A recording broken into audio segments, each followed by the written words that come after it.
para sa lagay ng ating panahon ngayong tanghali po ng September 17, 2023 na kung saan sa ngayon ay wala na pong habagat pa na umiiral dito sa ating bansa. Easterlies o hangin na mula dyan sa Pacific Ocean ang umiiral po lalo na sa silangang bahagi ng Luzon at Visayas at may ITZZ naman na nakakaapekto dyan po sa may Mindanao. Ang ITZZ ay yung Intertropical Convergence Zone ay salubungan po yan ng dalawang magkaibang hangin na mula sa Northern at Southern Hemisphere at dahil sa salubungan ng mga hangin na yan ay nakakabuo po ng mga sirkulasyon kaya tinagurian po yan ng breeding ground ng mga sama ng panahon.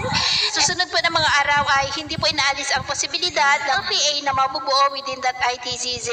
at ang development po nito ang ating babantayan at ito naman ay pinapakita ng forecast model natin pong ginagamit hanggang sa susunod na 2 linggo. At sa lagay po ng ating panahon, ngayong tanghali ay generally fair weather sa malaking bahagi ng ating bansa maliban lamang sa mga tsansa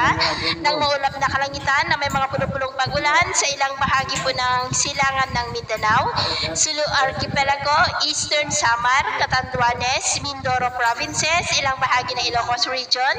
Benguet at ilang bahagi ng Pangasinan. At sa susunod po na mga oras ay mataas na ang tsansa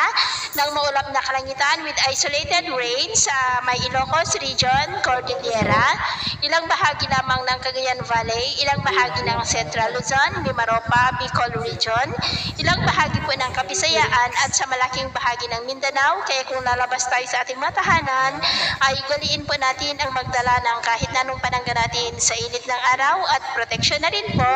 sa mga biglaang buhos ng ulan. Sa atin naman pong mga baybayin, wala po tayong nakataas na namang gale warning signals, pero iba yung pag-iingat lamang po kung papalaot tayo para mas makaiwas sa mga sakunang